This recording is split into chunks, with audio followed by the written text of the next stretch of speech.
शबरी पूरे धैर्य से अपने श्री राम की बाट जो रही है। हर दिन उठकर श्री राम के स्वागत की तैयारी करती है। पुष्प फल क्या कुछ नहीं बटोरती। शबरी का जीवन भक्ति की पराकाष्ठा है, प्रेम, धैर्य और समर्पण की सीख है।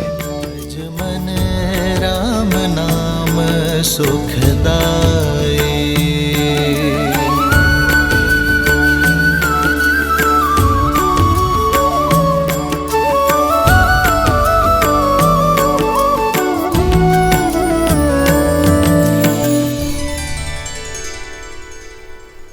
भैया ये तो पंपा सरोवर प्रतीत होता है। अर्थात अंततः हम अपने गंतव्य तक पहुंच ही गए। हाँ लक्ष्मण, हमें माता शबरी को ढूंढना है। वही हमें आगे का मार्ग दिखाएंगी। आओ।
श्री रामचंद्र कृपालु भजु मन हरण भव भय दारुणम।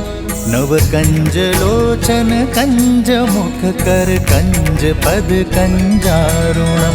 भगवान के अगुण गान है, कैसे नारायण बने नर इसका पावन ज्ञान है। श्री राम श्री राम श्री राम श्री राम।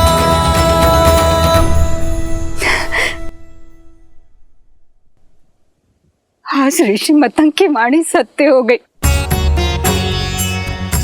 मैं जानती थी आप अवश्य आएंगे मेरे जीवन का उद्धार करने के। नहीं माता,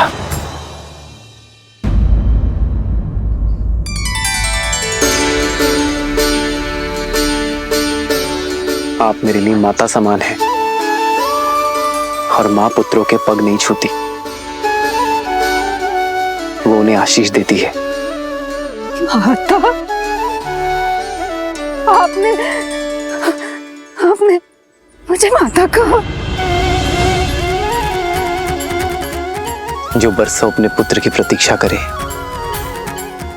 जो उसके सत्कार के लिए सदैव तत्पर हो, उसे माता नहीं तो क्या कहूं माता।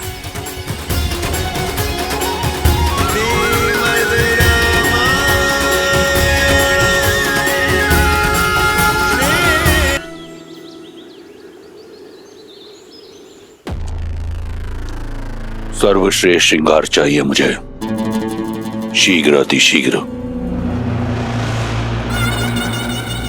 मैं सीता को अपना बनाने के लिए अति उत्सुक हूं।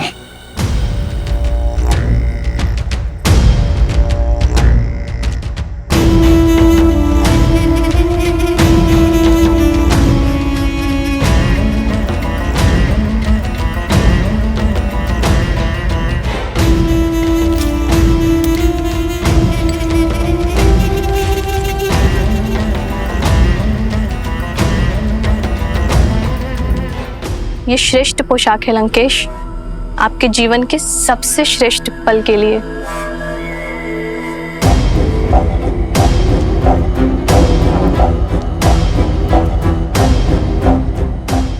लंकेश्वर सज है अपनी बहन के प्रतिकार और अपनी परीक्षा के पुरस्कार दोनों के लिए।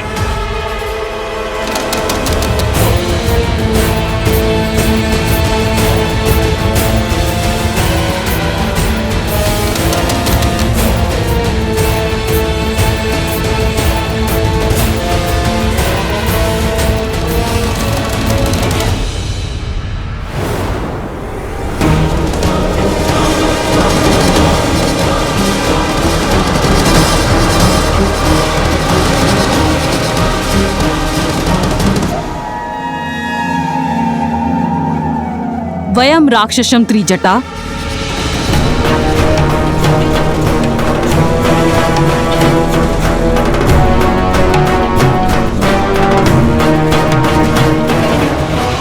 ऐसे होगी राक्षस जाति की रक्षा? मुझे तुम्हारा अभिवादन नहीं चाहिए, मुझे सीता की स्वीकृति चाहिए। मंडप सजा हुआ है, ये अभी तक सज्ज क्यों नहीं हुई है? मैंने बहुत प्रयास किया। अत्यंत हठी है ये, न भयभीत होती है और न प्रश्न का उत्तर देती है, एक चट्टान की तरह अटल है। रूपवती हो, कदाचित इसीलिए अब तक जीवित हो, अन्यथा लंकेश को प्रतीक्षा कराने का दंड मृत्यु होता है।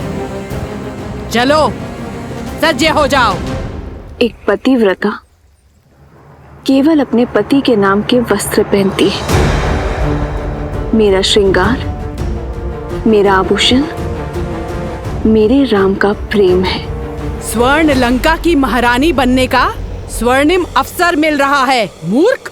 जिसे तुम स्वर्णिम अवसर कह रही हो, वो मेरे लिए दुर्भाग्य का निमंत्रण है। कह दो अपने लंकेश से, जिस सीता को वो पाना चाहते हैं वो केवल श्री राम की है। मूर्ख स्त्री, तो बातों से नहीं बल से ही मानेगी।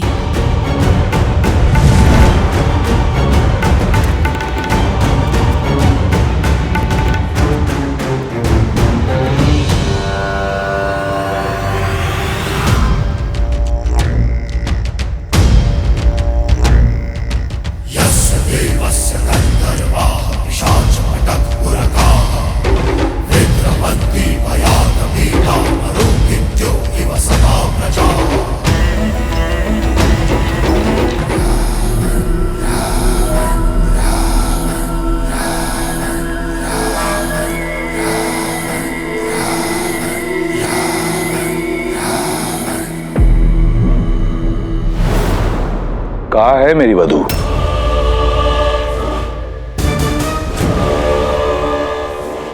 एक महामंत्री का मौन राजा और राज्य दोनों के लिए पतन का कारण होता है। प्रहस्त,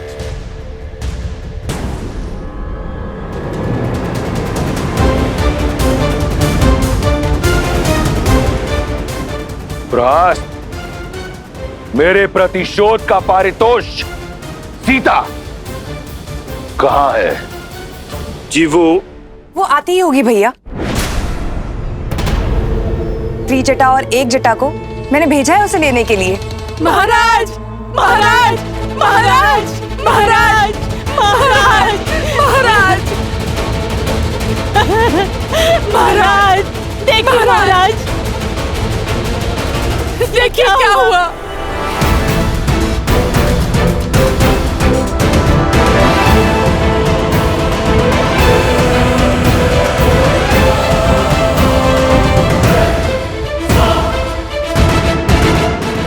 कैसे हुआ ये सब? मैं नहीं जाऊंगी, मैं केवल श्री राम की हूँ। अनर्थ मत करो। दया लंकापति नहीं करेंगे। यदि विलंब हुआ तो प्रतीक्षा उन्हें क्रोध दिलाती है। शीघ्र सज्ज हो जाओ। देखो, मंडप तो तुम्हें ले जाना ही है, स्वेच्छा से चलो तो पीड़ा कम होगी। अन्यथा राक्षसों को घसीटने का अभ्यास बहुत है।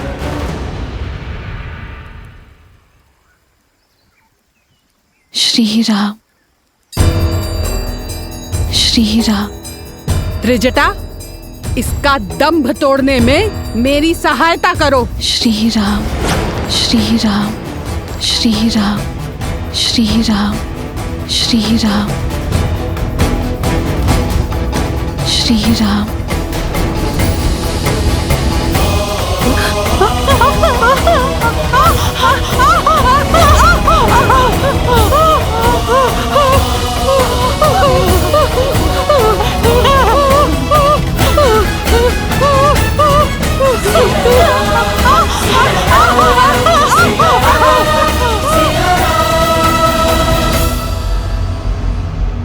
महाराज, बलपूर्वक उसे घसीट के लाने का प्रयास कर रहे थे हम।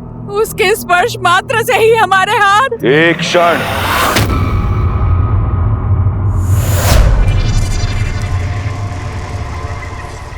पुनः कहो, क्या किया तुमने? हम बलपूर्वक उसे घसीट के लाने का प्रयास। कौन? कौन? अपमान किया है तुमने। अपमान किया है तुमने लंका की भावी महारानी का।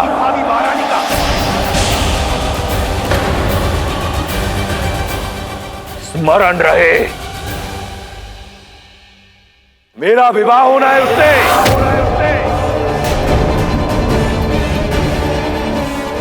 लंका की होने वाली महारानी को पशुओं की भांति घसीटा तुमने। अगर ये भूल दोबारा हुई तो जीवित जला दूंगा। मैं स्वयं जाऊंगा उसे लेने।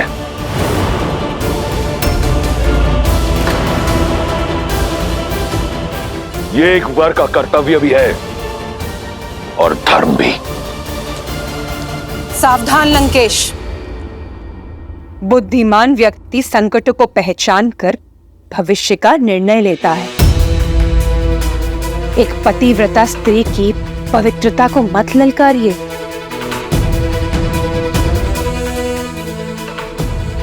अभी तो केवल एक जटा और त्रिजटा के हाथ जले हैं। कहीं ऐसा ना हो सीता की कोमल काया से निकलने वाली पवित्रता की कठोर अग्नि संपूर्ण लंका को भस्मी कर दे।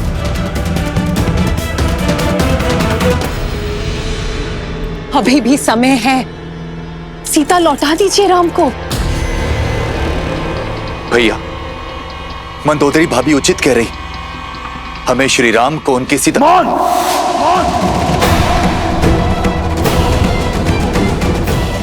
परामर्श नहीं मांगा मैंने। अपना भविष्य स्वयं इन्हीं हाथों से लिखा है मैंने। प्रहार से, प्रयास से। आज शनि मेरा दास है। लंका का काल कोठरी में बंद है।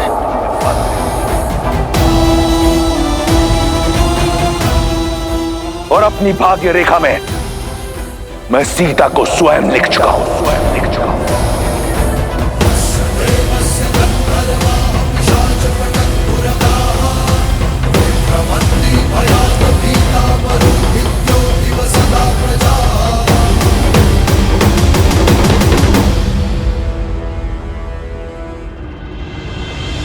खड़े क्यों गए?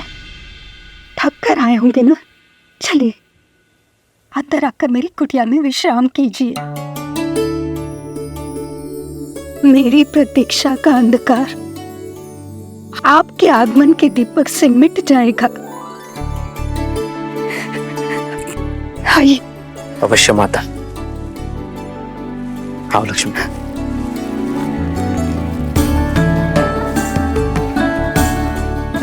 आइए।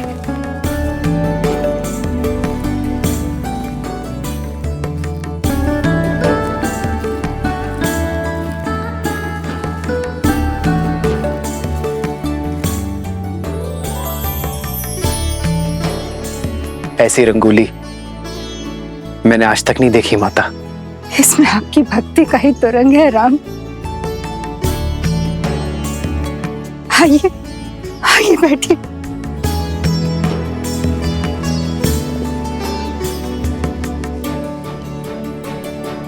वर्षों से आपके आगमन की प्रतीक्षा करती रही। यदि सत्कार में कोई त्रुटि हो जाए तो मुझे क्षमा करें राम। माँ की ममता हर कमी पूरी कर देती है। आपको क्षमा मांगने की कोई आवश्यकता नहीं है।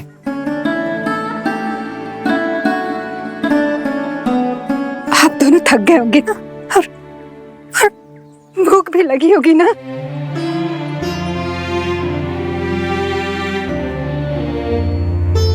हाँ माता, भूख तो बहुत लगी है, कुछ खिलाइए ना। मैं अभी लाई राम, अभी लाई।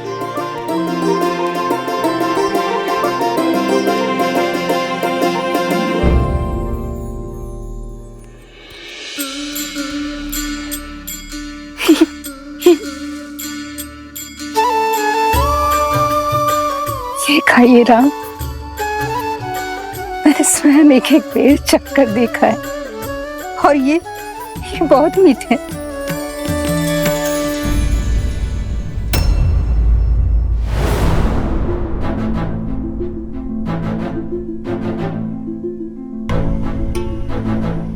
अतिथि को झूठे भेर खिलाएंगी आप?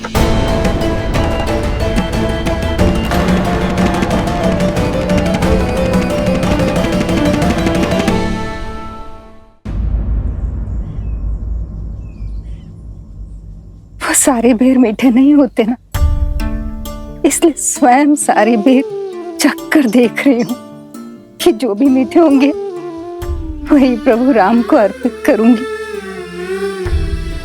और मैं वनवासी स्त्री हूँ, राजाओं के सत्कार का नियम नहीं जानती। कहीं कोई त्रुटि हो गई है इसलिए नहीं खा रहे ना। ना खाने के पीछे का कारण कुछ और है। एक माता अपने शिशु की गुटी स्वयं चखती है कि कहीं वो कड़वी तो नहीं, और फिर मधु मिलाकर अपने शिशु को अपनी उंगली से चटाती है। एक मां दूध गर्म है या नहीं ये स्वयं चखती है और फिर अपने शिशु को पिलाती है। मां तो वो है जो अपने पुत्र के सुख के लिए विष को भी चख ले। जो व्यंजन माता बनाए पुत्र को उसे मां के हाथों से खाने में ही आनंद आता है। आपके हाथों से बेर और मीठे लगेंगे माता। मेरे हाथ से खाओगे राम? मेरे हाथ से? क्यों नहीं माता, आज आपको देखकर बरसों बाद ऐसा लगा जैसे मेरी तीनों माताएं मिल गई मुझे। माता,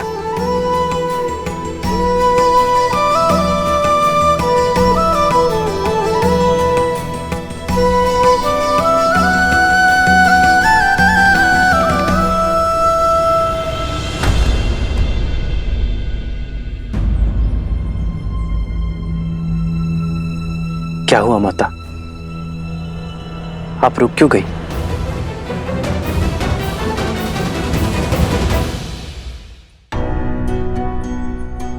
मैं एक साधारण सी वनवासी स्त्री हूँ और आप अयोध्या के राजकुमार। मैं आपको ये बेर कैसे खिला सकती हूँ? गुरुदेव मदन के आश्रम में मुझे ज्ञान तो मिला, किंतु अपने कुल के कारण स्वीकृति नहीं। और इसीलिए मुझे ऋषिमुख पर्वत छोड़ यहाँ आना पड़ा, एकाकी जीवन बिताना पड़ा। यदि आपको छुआ तो आप कहीं मलिन न हो जाए। एक माता तो अपने शिशु को काजल का टीका लगाती है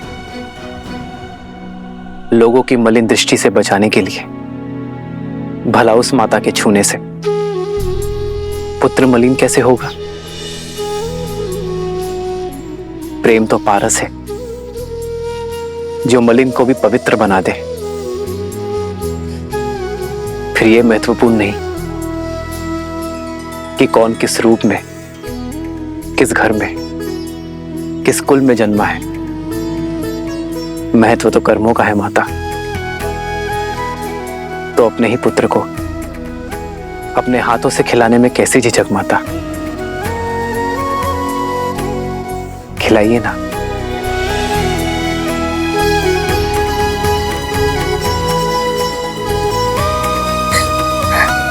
ये खाओ राम, ये बहुत मीठा, ये खाओ। हाँ?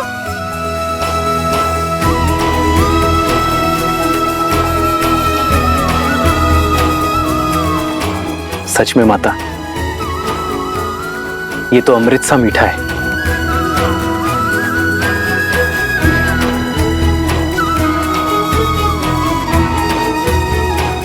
लो लक्ष्मण, माता के हाथ का प्रेम और स्वाद है इसमें। खाओ।